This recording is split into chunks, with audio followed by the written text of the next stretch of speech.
पिछली वीडियो में हमने जो आंतरिक आग्नेय शेल हैं उसके बारे में अध्ययन किया था। अब हम जो बाह्य आग्नेय शेल हैं उसके बारे में आपको मैं बता रहा हूं कि बाह्य आग्नेय शेल कैसे निर्मित होती है। जब पृथ्वी के गर्भ में जो गर्म तप्त लावा होता है वो विस्फोट के साथ बाहर आ जाता है और धरातल पर फैल जाता है, तो धरातल की ऊपरी सतह पर वायुमंडल और जल दोनों के सहारे या ज़्यादातर वायुमंडल का इसमें योगदान ज़्यादा रहता है। तो वायुमंडल के सहयोग से ये जो गर्म तप्त लावा होता है अतिशीघ्र जम जाता है, धरातल पर फैल जाता है। तो फैल करके वो शीघ्र ही ठंडा हो जाता है और जम जाता है, तो उसमें रवे नहीं बनते हैं। तो उसको हम नॉन क्रिस्टलाइन शेल भी कहते हैं। तो धरातल के ऊपर जो आग्नेय शेलें बिछी रहती हैं तो उनमें रवे नहीं पाए जाते हैं, जबकि पृथ्वी के आंतरिक भाग में जो लावा धीरे धीरे ठंडा होता है और हजारों वर्षों के उपरांत वह ठंडा होता है। तो धीरे धीरे ठंडा होने से जो चट्टानें बनती हैं तो उसमें रवे पाए जाते हैं। तो इस तरह से एक तो क्रिस्टलाइन होती हैं और नॉन क्रिस्टलाइन आग्नेय शेलें होती हैं। जो बाह्य होती है उसमें सबसे अच्छा उदाहरण हम बेसाल्ट व ग्रेबो ले सकते हैं। इसके बाद जो ज़्यादातर धरातल पर आकर के लावा फैल जाता है पठार के रूप में, हम जैसे हमारे देश में दक्षिण का जो पठार है, दक्षिण लावा पठार है, दक्षिण अमेरिका के ब्राज़ील व संयुक्त राज्य अमेरिका में कोलंबिया के पठार मुख्य रूप से हैं, जिसमें ये बाहर आकर के लावा जम गया था। इसके बाद रासायनिक संरचना के आधार पर जो आग्नेय शेलें हैं उसका वर्गीकरण हम दो रूपों में हमने देखा था। पहला एसिड आग्नेय शेलें और अल्पशिलिक आग्नेय शेलें, या हम एसिडिक इग्नियस रॉक और बेसिक इग्नियस रॉक्स के रूप में जानते हैं। जिन शेलों में सिलिका की मात्रा 80% से अधिक पाई जाती है उनको हम एसिडिक आग्नेय शेलें कहते हैं, जिसमें में एल्यूमिनियम, सोडियम और मैग्नीशियम मुख्य रूप से जो खनिज हैं। अन्य खनिजों की मात्रा ज़्यादा होती है और जो 20% है वो अन्य प्रकार के खनिज होते हैं। बालू व सिलिका की मात्रा अधिक होने के कारण ये शीघ्र जम जाती हैं। लोहा व मैग्नीशियम का अंश कम होने के कारण ये हल्के रंग की शेलें होती हैं। दूसरा है बेसिक आग्नेय शेलें। इसमें सिलिका की मात्रा 40% या उससे भी कम होती है और इतनी ही मात्रा में मैग्नीशियम व शेष लोहा, एल्यूमिनियम, पोटेशियम होता है। तो मैग्नीशियम की अधिकता के कारण ये गहरे रंग की होती हैं और सिलिकॉन कम होने के कारण ये देरी से जमती हैं। तो एसिडिक है वो शीघ्र जम जाती हैं, बेसिक शेलें हैं वो धीरे धीरे जमती हैं।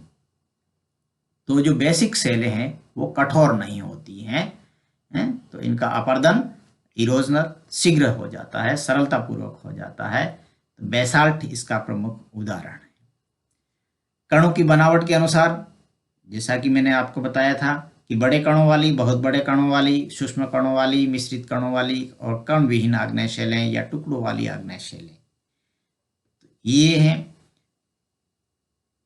तो ये जो कणों की बनावट है, तो कणों की बनावट लावा की उत्पत्ति एवं उसके ठोस होने का समय, लावा के ठंडा होने की गति और तरल लावा में जल एवं गैस की मात्रा के आधार पर इनका हम लोग वर्गीकरण करते हैं।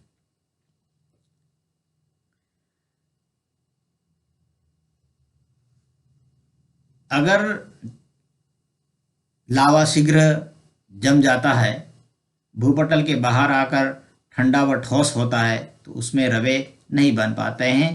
लावा में जल वाष्प एवं गैस की मात्रा अधिक होने पर वह देर से ठंडा होता है तथा उसमें बड़े रवे उत्पन्न हो जाते हैं। तो आग्नेय शैलें इस आधार पर तीन होते हैं,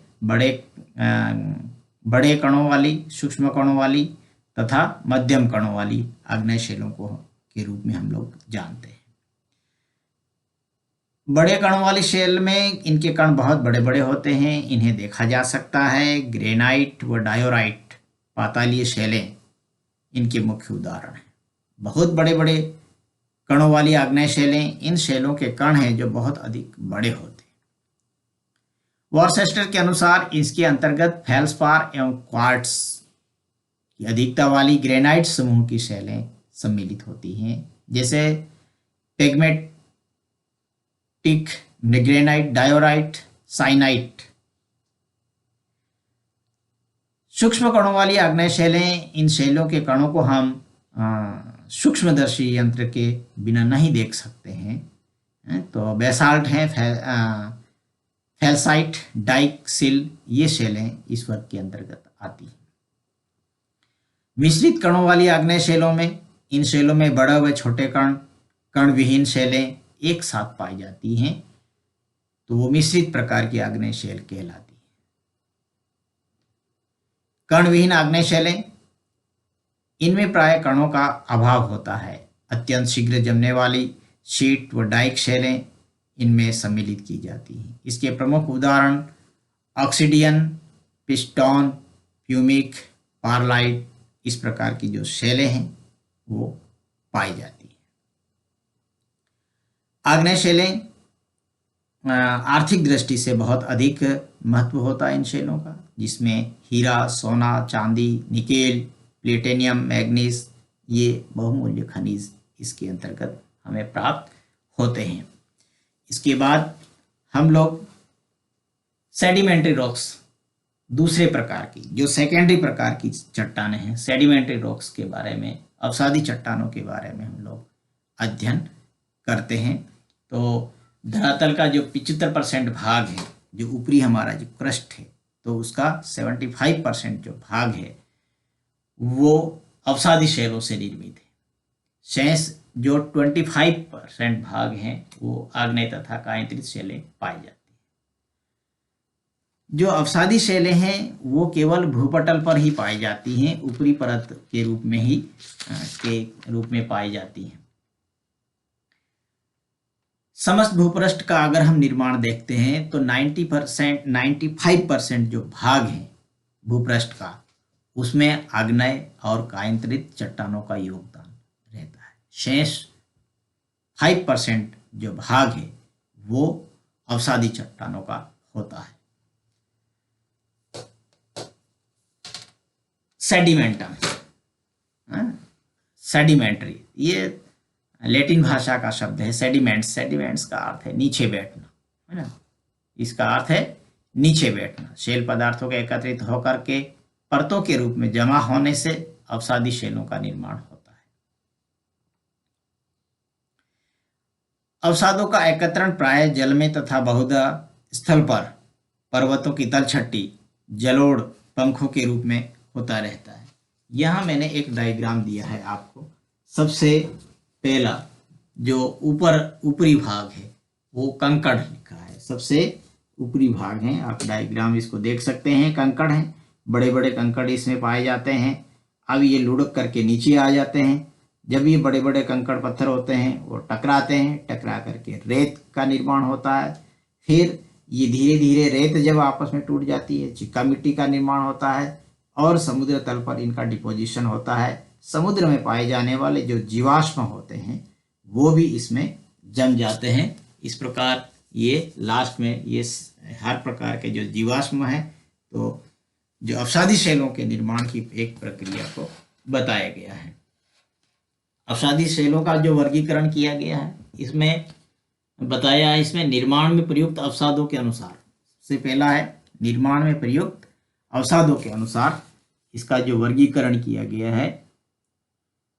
निर्माण में प्रयुक्त साधनों के अनुसार वर्गीकरण, अवसादों के आधार पर फिर हमने यहाँ पर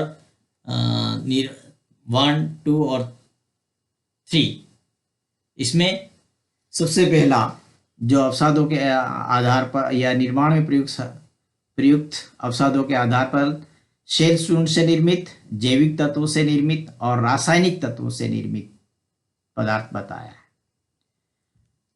शेल चूर्ण अथवा यांत्रिक क्रियाओं से निर्मित शेलों में बालू का पत्थर है, कॉन्ग्लोमरेट हैं और चिक्का मिट्टी। बालू का पत्थर, कॉन्ग्लोमरेट और चिक्का मिट्टी, ये इन वर्गों में विभाजित कर दिया गया है। बालू का पत्थर में बालू की प्रधानता होती है। इसकी रचना में क्वार्ट्ज खनिज मुख्य योगदान रहता है। बालू का पत्थर शैलें भेद्य होती हैं। इसमें विभिन्न आकार के बालू कण परस्पर सिलिका, कैल्शियम, लोहे के ऑक्साइड होते हैं। कॉन्ग्लोमरेट चिकने व गोलाकार पत्थर के टुकड़े कंकड़ कहलाते हैं। जब इनमें ये चिपक जाती है तो ये बजरी या ग्रेवेल कहलाते हैं।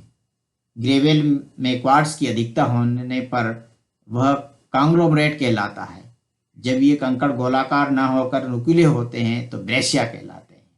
चिका मिट्टी व शेल, अन्य सूक्ष्म कणों से चिका या मृत्तिका का निर्माण होता है। मृत्तिका में कॉलिन खनिज की प्रधानता होती है।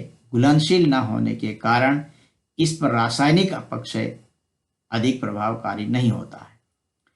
जैविक तत्वों से निर्मित, लास्ट में ये जो तीसरा है जो जैविक तत्वों से निर्मित है, तो जीव जंतु एवं वनस्पति के अवशेषों से इन शैलों का निर्माण चूने व कार्बन के अंश के अनुसार इन शैलों को अलग अलग जैसे चूनायुक्त शैलें, कार्बन प्रधान शैलें और रासायनिक तत्वों से निर्मित शैलों के रूप में विभाजित किया गया है। चूनायुक्त, कार्बन युक्त शैलें, है ना। चूनायुक्त शैलें जलाशय में, सागर में चूना प्रधान जीवावशेषों और वनस्पतियों से निर्मित होती हैं, जिसे प्रवाल हैं, कैल्शियम जीव हैं, ये हैं। कार्बन इनकी रचना है जो वनस्पति के अवशेषों के जमा एवं संगठित होने से भूगर्भिक हलचलों के कारण जब ये पेड़ पौधे वनस्पति धरातल के अंदर या दलदलों में जम जाती हैं और जम जाने के बाद इनका निर्माण हो जाता है, कोयले के रूप में जानी जाती हैं या कोयले के रूप में ये वनस्पति है जो परिवर्तित हो जाती है। रासायनिक तत्वों से निर्मित शैलें, बहते हुए जल का संपर्क जब धरातल की जो घुलनशील शैलों से होता है तो वह अनेक खनिजों को अपने साथ घोल लेती है और शैलों का रूप बदल जाता है। हर्सोट या जिप्सम, शैल लवण, चूना पत्थर, डोलोमाइट, पोटाश ऐसी ही शैलें हैं। निर्माण में प्रयुक्त साधनों के अनुसार जल द्वारा निर्मित अवसादी शैलें, हिमानीकृत अवसादी शैलें और वायु द्वारा निर्मित अवसादी शैलें। हम सब जानते हैं कि नदियां अपार मात्रा में कंकड़ पत्थर मिट्टी बहा करके लाती हैं और निचले धरातल पर ला करके इसे जमा कर देती हैं और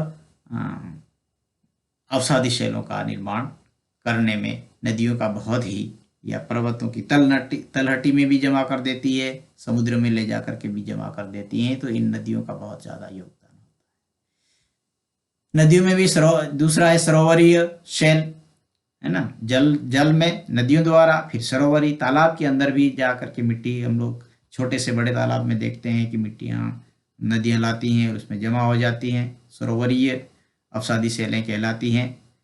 और सागरीय, जैसा कि हमारी जो बड़ी बड़ी नदियाँ होती हैं वो सागरों में ले जा करके अपार तलछट जमा कर देती हैं और इन परतदार शैलों का निर्माण होती है। हिमानी, हिम अपने अनुसार जो मिट्टी कंकड़ पत्थर अपरदित करके लाती हैं और निचले भागों में आकर के जब हिम पिघल जाता है तो वहाँ पर मिट्टियों का या असंगठित पदार्थों का निक्षेपण हो जाता है, जिसको हम हिम मौड़ों के रूप में भी जानते हैं, है ना। दूसरा है वायु।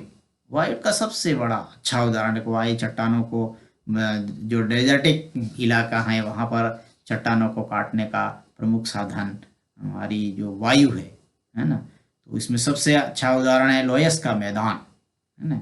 रेत धूल उड़ा करके ले जाती हैं, तो लोयस का मैदान इसका बेस्ट उदाहरण है अवसादी सेलों के निर्माण में इनकी वायु का योगदान। इस तरह से हमने आग्नेय और अवसादी सेलों के बारे में अध्ययन किया। अगले वीडियो में हम कायांतरित सेलों के बारे में अध्ययन करेंगे।